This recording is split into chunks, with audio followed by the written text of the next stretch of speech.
ആദരണീയരായ രക്ഷിതാക്കളെ, അറിവ് പകർന്നു തരുന്ന പ്രിയപ്പെട്ട ഉസ്താദുമാരെ, സദസ്സരെ, അറിവിന്റെ മഹത്വം എന്ന വിഷയത്തെ കുറിച്ച് ഏതാനും ചില കാര്യങ്ങൾ സൂചിപ്പിക്കാനാണ് ഞാൻ ആഗ്രഹിക്കുന്നത്.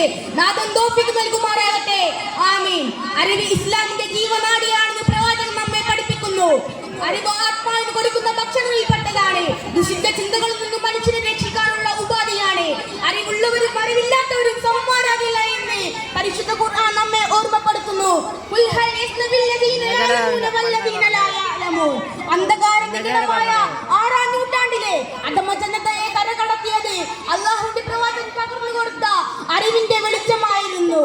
കള്ളും പെണ്ണും പ്രതാപവും അഭിമാനമായി കൊണ്ടു നടന്നിരുന്ന ജാഹിലിങ്ങൾ, ജീവിതത്തിൽ ലക്ഷ്യബോധമില്ലാതെ ദിശയറിയാതെ ഒഴുകി നടന്നവർ, പ്രവാചകനും വിശുദ്ധ ഖുർആനും അവർക്ക് വഴികാട്ടികളായി.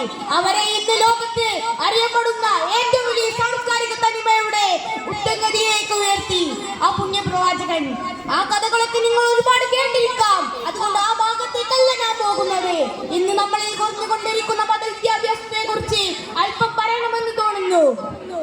വിദ്യാഭ്യാസം നേടാനുള്ള ധാരാളം വഴികളും മേഖലകളും ഇന്നുണ്ട്. ഭൗതിക ലോകത്തെ ഗുണങ്ങൾ മാത്രം ലക്ഷ്യമാക്കിയുള്ളതാണ് അവയിൽ പലതും. എന്നാൽ നമ്മെ കാത്തിരിക്കുന്ന അന്ത്യദിനത്തെ കുറിച്ചും ആഹ്റുമാക്കുന്ന ലോകത്തെ രക്ഷ നേടാനുള്ള വിദ്യാഭ്യാസത്തെ കുറിച്ചും നമ്മൾ മറന്നു പോകുന്നു. അത് സ്വർഗത്തിലേക്കുള്ള വഴിയാണ്.